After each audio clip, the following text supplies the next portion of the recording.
இந்த வருஷத்துல நிறைய படங்கள் வெயிட்டிங்ல இருக்குது. ஜனநாயகன் விஜய் சாரோட படம் அது ஒண்ணுன்ற விஷயமே என்னதான் பகவந்த் கேசரியாவே இருக்கட்டும். ஒரு எக்ஸாம்பிள் சொல்றேன், ஒரு 4 வருஷத்துக்கு அப்புறம் அந்த படம் வருதுன்னே வச்சுக்கோ, கூட்டம் போகும். கூட்டம் விடு, அந்த ஹைப் அப்படியே இருக்கும். இல்ல நாளைக்கே ரிலீஸ் ஆகுதுன்னு வச்சுக்கோ, அந்த ஹைப் அப்படியே இருக்கும். இதையும் முரளி யூத் ஜாலியா ஃபன் ஃபீல்டா எனக்கு தெரிஞ்சு ஒரு லவ் டுடே ஜானர்ல இருக்குமோ அப்படின்ற மாதிரி எனக்கு ஒரு யூத்ன்ற பேருக்கே ஒரு வைப்பு இருக்கு. அகைன் திருப்பி விஜய் சாரோட படங்கள் இப்போ லவ் டுடேவா இருக்கட்டும், யூத்துன்றாங்க. அகைன் வித் லவ் படத்துக்குமே ஃபர்ஸ்ட் பிரியமுடன் தான் ஃபர்ஸ்ட் டைட்டில் வைக்கணுன்ற மாதிரிலாம் கேட்டிருக்காங்க. அண்ட் இப்போ கோயம்புத்தூர் மாப்பிள்ளன்னு இன்னொரு படம் பேர் வேற வச்சிருக்காங்க.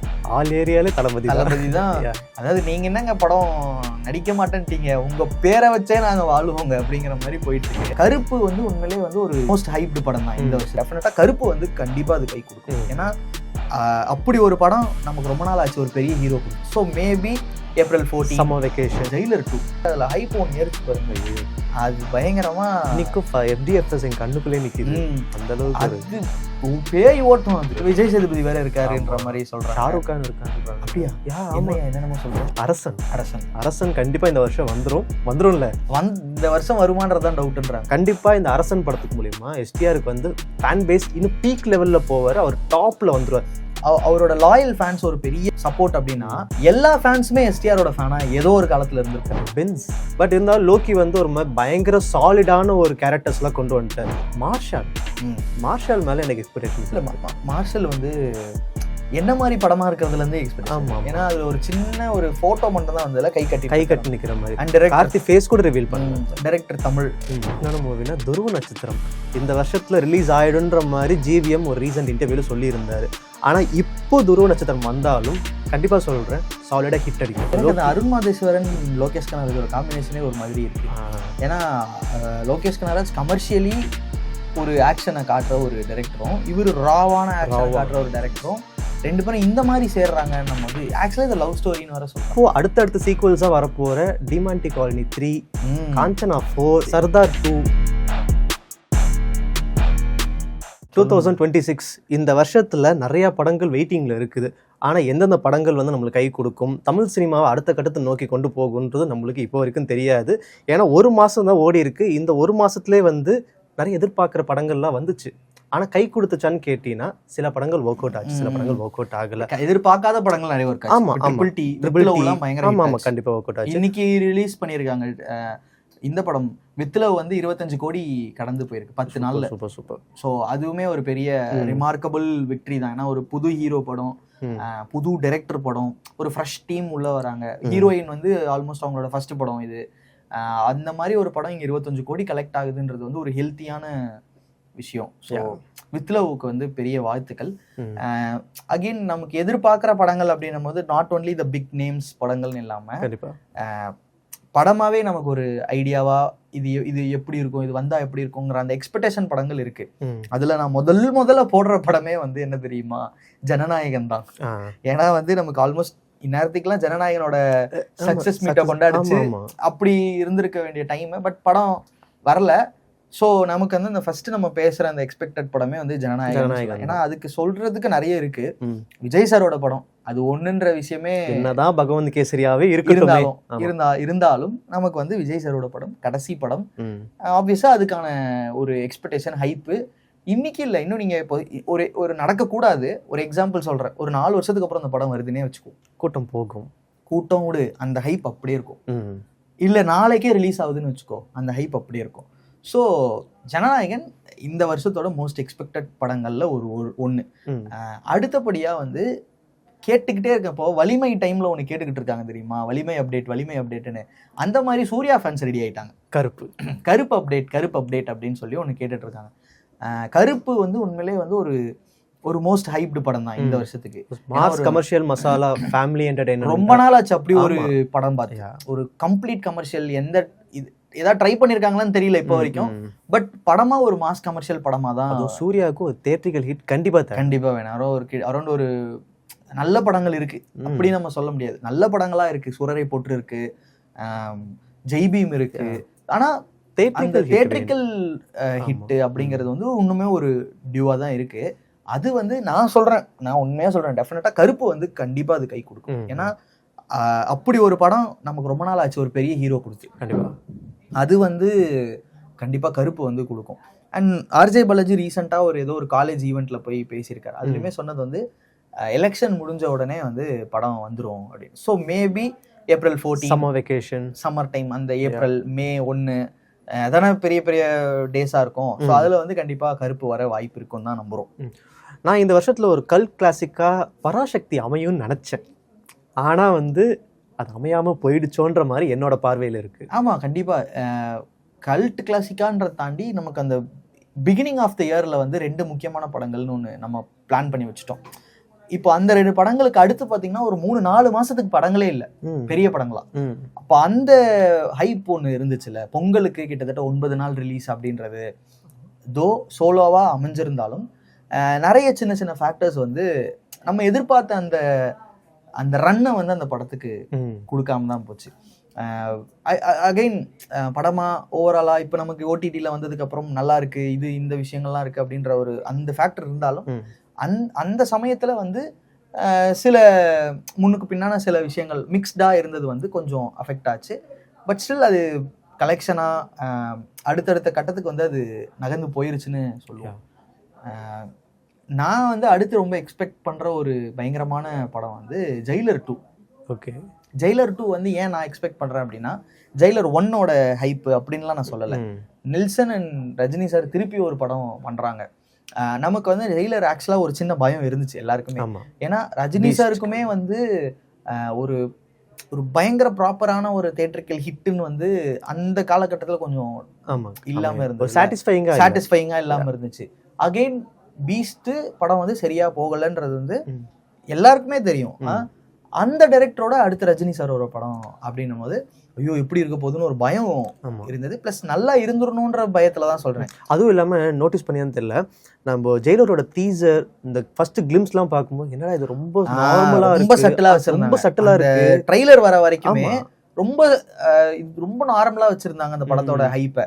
ஆனா அந்த ட்ரைலர் ரிலீஸ் ஆகி படம் ரிலீஸ்க்கு ஒரு 2-3 நாளைக்கு முன்னாடி அதுல ஹைப் ஒன்று ஏறிச்சு பாருங்க. ஐயோ, அது பயங்கரமா நிக்கும். FDFS என் கண்ணுக்குள்ளே நிக்குது. அந்த அளவுக்கு அது பேய் ஓட்டம், அது என்ன ஓட்டம், அப்படி ஒரு ஹிட் ஒன்று. ஜெயிலரோட ஃபர்ஸ்ட் 20 மினிட்ஸே வந்து ரொம்ப சட்டிலா தான் போகும். எப்போ அந்த கிட்னாப்பிங் வந்து நான் டைனோசர் தான் பேசுறேன் அப்படின்னு சொல்லிட்டு அந்த டைலாக் சொல்றது, அதுக்கப்புறம் தான் பீக் எடுக்கும். இப்போ எனக்கு அப்படி இருக்காதுன்னு தோணுது ஜெயிலர் 2. ஏன்னா அந்த படம் இப்போ நமக்கு அந்த ஃபர்ஸ்ட் கிளிம்ஸ் ஒன்று விட்டாங்கல்ல, ஆமா, அதுல இருந்தே படத்தோட மூடை வந்து செட் பண்ணிட்டாங்க. கரெக்ட். படம் ஆக்ஷன் இப்படிதான் இருக்க போகுது, ஒரு ஒரு ஃபயரா இருக்க போகுது படம் அப்படின்னு. இந்த மாதிரி ஒரு மூட்ல தான் நெல்சனோட உள்ளுக்குள்ள அந்த விஷயங்கள்லாம் இருக்கும்ல, அதெல்லாம் எப்படி உள்ளுக்குள்ள இருக்க போகுது, இதெல்லாம் பார்க்க ரொம்ப எக்ஸைட்டடா இருக்கும் ஜெயிலர் 2 பொறுத்த வரைக்கும். ஏன்னா ஜெயிலர் 1லே வந்து விநாயக் வந்து லீட் கொடுத்து போயிட்டாரு, இது ஒரு பெரிய நெட்வொர்க் அப்படின்னு. ஸோ இதுக்கு மேல என்னென்னலாம் வருது, யாரெல்லாம் வர போறா, மொத்த இந்தியன் ஆக்டர்ஸையும் வந்து உள்ள தூக்கி போட்டிருக்காங்க. ஆளுக்கு ஒரு 5 நிமிஷம் சீன் கொடுத்தாலே படம் பிச்சுக்கிட்டு போயிடும். விஜய் சேதுபதி வேற இருக்காருன்ற மாதிரி சொல்றாங்க, ஷாருக் கான் இருக்கான்றாங்க. அப்படியா? என்னென்னமோ சொல்றேன். ஷாருக் கானோட ஷூட் மும்பைல போயிட்டு இருக்கு அப்படின்ற மாதிரி நியூஸ்லாம் வந்துச்சு. எனக்கு வந்து கன்ஃபார்மா தெரியல, அந்த நியூஸ் வச்சு நான் சொல்லிடுறேன். பட் ஜெயிலர் படம் முடிஞ்சிருச்சு, ஷூட் முடிச்சிட்டாங்க. ஏன்னா முந்தா நேத்து தான் வந்து ரஜினி சார் வந்து முடிச்சுட்டு வந்திருக்காரு. அவர் வந்தாருல, ஒரு 2 விஷயம் வந்து 2 போட்டோ ஜெயிலர் முடிஞ்சிருச்சுன்னு சொல்லி ஒரு 2 போட்டோ வந்து நம்ம பார்த்தோம். ஒண்ணு வந்து மீசை மட்டும் வச்சுட்டு ரஜினி சாரோட ஒரு போட்டோ வந்து ஒண்ணு வந்துச்சு நடுவுல சோசியல் மீடியால. இப்ப கிளீன் ஷேவ், இப்ப ஃபுல் கிளீன் ஷேவோட வந்திருக்காரு. என்ன நடந்திருக்கு? டிஏஜிங் இருக்கும் கண்டிப்பா. நமக்கு இந்த டைகர் ரத்னவேல் பாண்டியனோட அந்த விஷயங்கள்லாம் இருக்கும். பட் என்ன மாதிரி இருக்க போகுது, ஏன்னா ஃபுல் ஷேவ்ல வேற வந்திருக்காரு, இடையில நடுவுல மீசை மட்டும் வச்சு வந்திருக்காரு. ஓகே, இப்போ ஏதோ ஒண்ணு உள்ள ஒரு ப்ராசஸ் இருக்கு போல இருக்கு அப்படின்ற மாதிரி. ஸோ அது ஒரு மாதிரி என்னன்னு எனக்கு தோணுச்சு. ஓகே, அடுத்து என்ன படம் எக்ஸ்பெக்டட்? எனக்கு அடுத்து தாய் கிழவி படத்துக்கு மேல எக்ஸ்பெக்டேஷன்ஸ் இருக்கு. என்னடா தாய் கிழவின்னு சொல்றியா? எஸ், அஃப்கோர்ஸ் அந்த படத்துக்கு மேல எக்ஸ்பெக்டேஷன்ஸ் இல்லை. நம்ம அதனாலதான் இந்த டிஸ்கஷன் ஆரம்பிக்கிறதுக்கு முன்னாடியே பெரிய படங்கள் அப்படின்னு மட்டும் இல்ல, நிறைய நமக்கு எக்ஸ்பெக்ட் பண்ற படங்கள் நிறைய இருக்கு அப்படிங்கிற மாதிரி சொல்லுவாங்க. ஆமா, ஆப்வியஸா தாய் கிழவி. ஏன்னா எனக்கு வந்து ஃபர்ஸ்ட் லுக்ல இருந்து சின்ன டீசர்ல இருந்து எல்லாமே எனக்கு இன்ஸ்பைரிங்கா இருந்துச்சு, ஒரு மாதிரி நல்லா இருந்துச்சு. ஓகே, இது ஒர்க் அவுட் ஆகும் கண்டிப்பா, இதுல காமெடி ஃபேக்டர்ஸ் ஒர்க் அவுட் ஆயிடுச்சுன்னா படம் எங்கேயோ ரீச் ஆயிடும். கண்டிப்பா இந்த வருஷத்தோட ஒன் ஆஃப் த பெஸ்ட் ஃபிலிமா அது நிக்கிறதுக்கு வாய்ப்புகள் இருக்கு. இப்போ ஒரு சின்ன ஒரு ப்ரமோஷன் மெட்டீரியல் ஒன்று ரிலீஸ் பண்ணிருந்தாங்க. எஸ்கேவும் ராதிகா அவர்களும் வந்து பேசுற மாதிரி, போஸ் பாண்டியா அப்படின்ற மாதிரி, அது ரொம்ப கியூட்டா இருந்தது. இதுதான் இந்த படத்தோட மூடா இருக்கும் அப்படின்னா, ஒரு பயங்கர இந்த தக் லைஃப் மீம்ஸ்லாம் நிறைய வரும்ல, அந்த மாதிரி இந்த தாய் கிழவி இருக்கும்னு நான் நினைக்கிறேன். ஏன்னா இன்னொரு ஒரு ட்ரைலர்லேயே ஏதோ ஒரு மொமெண்ட் ஒன்று பார்த்தேன். அதில் வந்து ஒரு பொண்ணு வந்து எதிரில் பாடிக்கிட்டு இருக்கு, உங்க புருஷனா பட்டுன்னு ஒன்று போடுவாங்க அப்படின்னு. ஸோ இதுதான் மூடா இருந்ததுன்னா ஒரு மாதிரி இன்ட்ரெஸ்டிங்கான ஒரு ரொம்ப லைக்கபிளான ஒரு தாய் கிழவி, அந்த ஊருக்குள்ள வந்து ஒரு மாதிரி கெத்தா சுத்துற ஒரு பாட்டி, அவங்களோட கதை அது மாதிரி இருக்கும்போது இந்த மாதிரி கதைகள் வந்து ரீசெண்ட் டைம்ஸா நிறைய வருது இல்ல, அது ரொம்ப ஹெல்த்தி. ஆமா, வெறும் ஒரு ஹீரோ சப்ஜெக்ட் தான், ஹீரோ அப்படின்ற ஒரு இதுக்கு பின்னாடி மட்டும் நம்ம தமிழ் சினிமாவோட மார்க்கெட் இல்லாம நல்ல படங்கள் ஓடும் அப்படிங்கிற ஒரு இடத்துக்கு நம்ம வந்திருக்கோம். இப்போ நமக்கு டூரிஸ்ட் ஃபேமிலி நல்ல படம் ஓடுச்சு. இப்போ வித் லவ் யார் ஹீரோ, புது ஹீரோ அதெல்லாம் நம்ம பார்க்கல, நல்லா இருக்கா ஓடும். இது மாதிரி ஏகப்பட்ட அருவின்னு வந்த டைம்ல அருவி படம் நல்லா போச்சு. நல்ல படங்கள் நல்ல கதையோட. அதே மாதிரி தாய் கிழவி நல்ல படமா நல்ல கதையா இருக்கிற பட்சத்துல, ஒரு பக்கம் ராதிகான்ற பர்ஃபார்மர் இருக்கிற பட்சத்துல அந்த படம் டெஃபினட்டா அதோட இதை வந்து கொடுக்கும். அடுத்து எனக்கு வந்து எல்ஐகே போன வருஷத்துல இருந்தே அப்படியே இருக்கு. ஆனா படத்துக்கோட ஸ்டோரி மேல வந்து நிறைய ஒரு கான்ட்ரோவர்சிஸ் இருக்கு அப்படின்ற மாதிரி நியூஸ்ல நான் கேள்விப்பட்டேன். பட் எப்படி இருந்தாலும் பிஆருக்கு அது ஒரு 100 கோடி படமா வந்துரும். எக்ஸ்பெக்டேஷனே 100 கோடி தொட போறாரா, இந்த 100 தாண்டி என்ன தொட போறாரு அப்படிங்கறதுதான் இருக்கு. ஏன்னா கீழே போகிறதுக்கான வாய்ப்பு எனக்கு தெரிஞ்சு இருக்காது. ஏன்னா அந்த படத்தோட நார்மல் ஹைப்ன்றதே இருக்குல்ல, பிஆரோட ஹைப்ன்றதே ஒண்ணு இருக்கு. இது வந்து விக்னேஷ் சிவனோட படம்ன்றது ஒண்ணு ஒரு கூடுதல் அட்வான்டேஜ். சம்பந்தம் இல்லாம இப்ப திடீர்னு வந்து கடைசியா தான் வந்தாரு வினைக்குன்ற மாதிரி பாட்டு வேற உள்ள ஆட் பண்ணிருக்காங்க. அந்த எனக்கு என்ன யாரும் இல்லையே பாட்டு வரையும் போட்டிருக்காங்க. ஸோ இதெல்லாம் ஒரு தியேட்டர் ஹைப்பா இருக்கும். தியேட்டருக்கு போறவங்க எனக்கு என்ன யாரும் இல்லையே வைப் பண்றதுக்குன்னே போவாங்க. அந்த மாதிரி மஞ்சுமல் பாய்ஸ் வந்து நமக்கு லாஸ்டா அந்த ஒரு இந்த சாங் இருக்குல்ல, காதலி அன்போடு, அந்த சாங்காக உள்ள போய் என்ஜாய் பண்ணவங்க இருக்காங்கல்ல, அந்த மாதிரி இந்த பாட்டை வைப் பண்றதுக்கு போறதுக்குமே ஆளுங்க இருப்பாங்க. ஸோ அதான் என்ன மாதிரியான ஹிட் கொடுக்க போகுது இந்த படம் அப்படிங்கிறது தான் வந்து எக்ஸ்பெக்டேஷனா இருக்கு. இந்த படம் போன வருஷம் இருந்ததுன்னா இப்படி பேசிட்டு இருந்தாங்க, ஒரே வருஷத்துல 3 படம் ஹிட் கொடுத்து 3மே 100 கோடி கொடுத்த ஒரே ஆக்டர் வந்து இவராதான் இருப்பாருன்ற மாதிரி சொல்லியிருப்பாங்க. பட் அது கொஞ்சம் தள்ளி இந்த சைடு வந்துருச்சு இந்த வருஷம். ஸோ அடுத்து பெரிய எக்ஸ்பெக்டேஷன்ஸ் பார்த்தா எஸ்டிஆருக்கு அரசன் கண்டிப்பா இந்த வருஷம் வந்துரும்ல. இந்த வருஷம் வருமானதான் டவுட்ன்றாங்க. அடுத்த வருஷம் 27ல ரிலீஸ்ன்ற மாதிரி சொல்றாங்க. பட் எனிவேஸ் அந்த படத்துக்கு மேல எக்ஸ்பெக்டேஷன்ஸ் வந்து இன்னும் டே பை டே வந்து பேசுவோம், அடுத்த வருஷமும் பேசுவோம். என்ன இப்ப டே பை டே வந்து இன்க்ரீஸ் ஆகிட்டு தான் போயிட்டு இருக்கு. கண்டிப்பா எஸ்டிஆர் வந்து ஒரு இதுல சொல்லியிருப்பாருல, 10 வருஷம் 11 வருஷம் கழிச்சு நான் வந்தாலும் எனக்கான ஃபேன் பேஸ் அப்படியே இருக்கும்ட்டு. கண்டிப்பா இந்த அரசன் படத்துக்கு மூலியமா எஸ்டிஆருக்கு வந்து ஃபேன் பேஸ் இன்னும் பீக் லெவல்ல போவார். அவர் டாப்ல வந்துருவார். ஆல்ரெடி டாப் தான், பட் இன்னும் ஒரு நோட்டிசபிளான செலிப்ரேட்டட் ஆக்டரா மாறிடுவாரு அவரு. அதான் சொல்றேன்ல, ஒரு சிலருக்கு தான் அது நடக்கும். அவங்க வந்து சைலண்டா இருப்பாங்க, ஆனா திடீர்னு அவங்க படம் வரும்போது பயங்கர எல்லாருமே போய் பார்ப்போம். அதாவது எஸ்டிஆருக்கு அவரோட லாயல் ஃபேன்ஸ் ஒரு பெரிய சப்போர்ட். அப்படின்னா எல்லா ஃபேன்ஸுமே எஸ்டிஆரோட ஃபேனா ஏதோ ஒரு காலத்துல இருந்திருப்பாங்க. ஸோ அவங்களுக்குள்ள இருக்கிற எஸ்டிஆர் கண்டிப்பா போய் பார்ப்போம். எல்லா ஃபேன்ஸுமே, இப்போ எஸ்டிஆரோட ஃபேன்ஸ் மட்டும் இல்லாம எல்லாரோட ஃபேன்ஸுமே எஸ்டிஆர் படம் ஓடுச்சுன்னா ஹாப்பி ஆவாங்க. சூப்பர்ல இவர் படம் ஓடுதுல அப்படின்னு சொல்லிட்டு ஆவாங்க. ஸோ அந்த மொமெண்ட் வந்து கண்டிப்பா அரசன்ல நடக்கும். அது இந்த வருஷம் நடக்குமா இல்லை அடுத்த வருஷம் நடக்குமான்னு தான் தெரியல. அப்புறம் இன்னொரு எக்ஸ்பெக்டேஷனான ஒரு மூவினா பென்ஸ் படத்துல எல்சியோட கனெக்ட். ஆனா நம்மளோட லோக்கி டைரக்ட் பண்ணல, பாக்கியராஜ் தான் பண்றாரு. பட் இருந்தாலும் லோக்கி வந்து ஒரு மாதிரி பயங்கர சாலிடான ஒரு கேரக்டர்ஸ்லாம் கொண்டு வந்துட்டு, பட் இவர் என்ன பண்ண போறாரு அப்படின்ற மாதிரி எனக்கு ஒரு கியூரியாசிட்டி இருக்குது. ஏன்னா அதுலேயே வந்து நிறைய காஸ்ட் அண்ட் க்ரூஸ் இருக்காங்க. நிவின் பாலியோட கேரக்டர் ரிவீல் பண்ணாங்க. லாரன்ஸ் மாஸ்டரோட கேரக்டரும் எனக்கு ரொம்ப பிடிச்சிருந்துச்சு. அதுக்கப்புறம் இன்னும் மேடி இருக்காங்கன்ற மாதிரிலாம் நிறைய நியூஸ்லாம் வந்துச்சு. இன்னும் யாரெல்லாம் இருக்காங்கன்னு தெரியல. ஸோ அந்த படத்துக்கு மேலே எக்ஸ்பெக்டேஷன்ஸ் இருக்குது. அப்படி பார்த்துட்டு இருக்கும்போது அடுத்து மார்ஷல் மேலே எனக்கு எக்ஸ்பெக்டேஷன்ஸ் இல்லை. மார்ஷல் வந்து என்ன மாதிரி படமா இருக்கிறதுல இருந்து எக்ஸ்பெக்டேஷன். ஏன்னா அதுல ஒரு சின்ன ஒரு போட்டோ மட்டும் தான் வந்ததுல கை கட்டி நிக்கிற மாதிரி. அண்ட் டைரக்டர் ஃபேஸ் கூட ரிவீல் பண்ணாங்க. டைரக்டர் தமிழ், அவருக்கு வந்து 2 படம் ஹிட் அடுத்தடுத்து. ஒன்னு வந்து டானாக்காரன் வந்து தியேட்டரிக்கலா இல்லைனாலுமே அந்த படம் ஓடிடில செம பெரிய ஹிட். தியேட்டரிக்கலா என்ன அப்படின்னு பார்த்தா, தியேட்டரிக்கலா நான் வர வேணாம், என் கதை வந்தாலே சொல்லி சிறை ஆப்வியஸா பெரிய ஹிட் ஆயிருக்கு. ஸோ அவரோட அடுத்த ப்ராஜெக்ட் அப்படின்னும் போது பயங்கரமான ஒரு இது இருக்கு. அப்புறம் இன்னொரு எக்ஸ்பெக்டேஷனான மூவினா துருவ நட்சத்திரம். இந்த வருஷத்துல ரிலீஸ் ஆயிடுன்ற மாதிரி ஜிவிஎம் ஒரு ரீசன்ட் இன்டர்வியூல சொல்லியிருந்தாரு. ஆனா இப்போ துருவ நட்சத்திரம் வந்தாலும் கண்டிப்பா சொல்றேன், சாலிடா ஹிட் அடிக்கும். பெரிய எக்ஸ்பெக்டேஷன் இருக்கு அந்த படத்துக்கு, துருவ நட்சத்திரம்க்கு.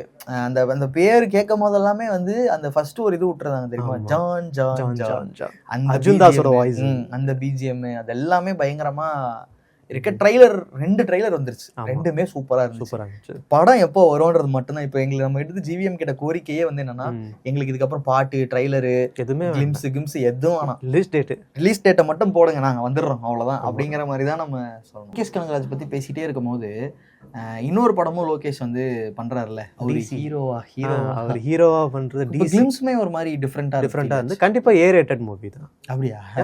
கன்ஃபார்ம். ஏன்னா வந்து பிளட் கிளாஷிங் சீன்ஸ் நிறைய இருக்கு. அதுவும் அருண் மாதேஸ்வரோட மூவி வந்து ராக்கியும் ஏ சர்டிஃபைட், சானிகாயுதம் ஓடிடியும் வந்து 18+ தான் சொல்லியிருந்தாங்க. அப்புறம் கேப்டன் மில்லரும் வந்து இல்லை யூஏ தான். ஓகே, எனிவேஸ் அது வந்து பிளட் கிளாஷிங் சீன்ஸ் நிறையா இருக்கும்.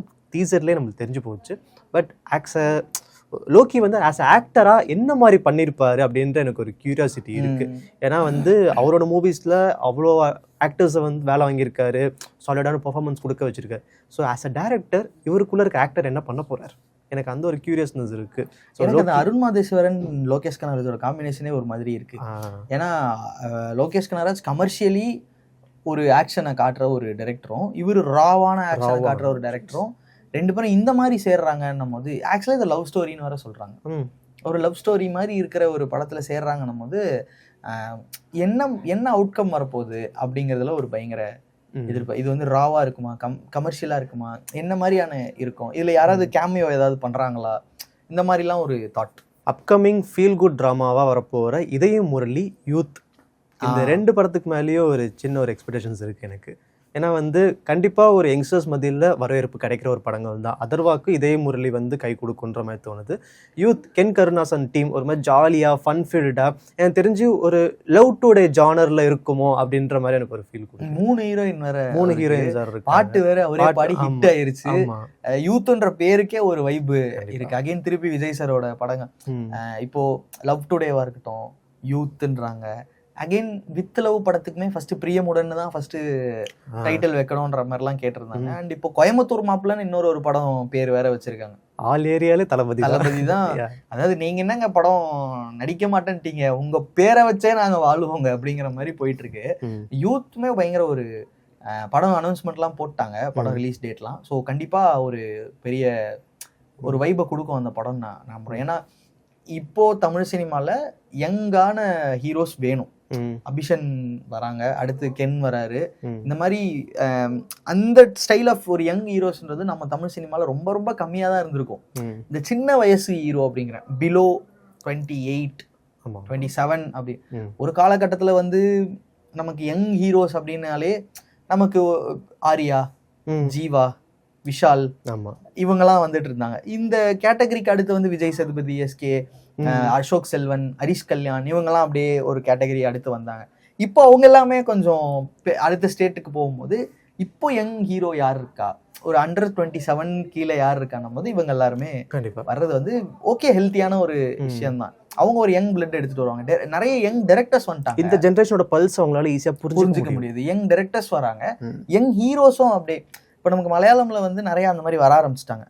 பிரேமலு படத்தோட ஹீரோவா இருக்கட்டும், இந்த மாதிரி அவங்களுக்குன்னு ஒரு தனி ஃபேன் பேஸ் கிரியேட் ஆக ஆரம்பிக்குது. பெரிய ஹீரோ தான் அப்படின்னு இல்லாம இப்போ இவங்களுக்கும் அந்த மாதிரி கிரியேட் ஆச்சுன்னா நல்லா இருக்கும். ஒரு மாதிரி யங்கா எனர்ஜெட்டிக்கா தமிழ் சினிமால ஹீரோலாம் வர்றது வந்து ஜாலியா இருக்கும்ல. அந்த மாதிரி தமிழ் சினிமாவின் சாபக்கேடு அப்படின்ற மாதிரி ஒரு விஷயம் இருக்குது. Part 2 culture. பார்ட் 2 வந்து எவ்வளோ டிசாஸ்டர் பார்த்துருக்கோம். ஆனால் இப்போ அடுத்தடுத்த சீக்வல்ஸாக வரப்போற டிமாண்டி காலனி 3, காஞ்சனா 4, நம்ம வந்து சர்தார் 2 நெகட்டிவ் மட்டுமே பேசிட்டோம். சர்தார் 2 இந்த மாதிரி படங்கள், மூக்குத்தி அம்மன் 2. ஸோ இந்த மாதிரி நிறைய சீக்வல்ஸ் அதெல்லாம் வெயிட் பண்ணிட்டு இருக்கு. சீக்வலுக்கு சீக்வல். ஆமா, இல்ல அது அப்படிலாம் இல்ல. நெகட்டிவ்னா என்ன, நமக்கு ஒரு 4-5 படம் ஓடலன்னா காஞ்சனா ஒன்ன வச்சே நான் சொல்லுவேன். அரண்மனை, மண்டபத்திரம், எத்தனை பார்ட் அரண்மனைலாம். காஞ்சனா முனி தானே, காஞ்சனாலாம் எவ்வளோ பார்ட்ஸ் வந்துட்டு இருக்கு. சிங்கம் 3 வரைக்கும் வந்திருக்கு. ஆல்மோஸ்ட் இது எல்லாமே வந்து ஹிட்டா, எல்லாமே எல்லா படமும் ஹிட் ஆயிருக்குல்ல, எல்லா பார்ட்டுமே ஹிட் ஆயிருக்குல்ல. அதனால நம்ம ஆக்சுவலா நல்லா பார்ட் 2ல நல்லா நம்ம வெல்த்தியா தான் இருக்கிறோம். என்னமோ நம்ம எதிர்பார்க்குற ஒரு 2-3 படங்கள் சரியா போகாதனால நமக்கு அந்த ஒரு பின்பம் வந்துருச்சு. ஜெயிலர் 2 பாருங்க. ஓகே, ஜெயிலர் 2 வந்து அகைன் ஜெயிலர் 1 விட ஆன கலெக்ஷனா அப்படின்னு இல்லை, ஜெயிலர் 1 விட பெரிய ஹிட் ஆகும். ஸோ இதெல்லாம் நம்ம பார்த்த இந்த எக்ஸ்பெக்டட் படம் அப்படின்றது வந்து நாங்கள் தேடி கண்டுபிடிச்சி ஓரளவுக்கு எடுத்துகிட்டு வந்து வச்சுருக்கோம். இதில் இல்லை இதை நாங்கள் விட்டது அப்படிங்கிற மாதிரி ஏதாவது இருந்ததுன்னா நீங்கள் கமெண்ட்டில் சொல்லுங்கள். அடுத்த வீடியோவில் நாங்கள் அதை பற்றி பேசுவோம். தேங்க்யூ.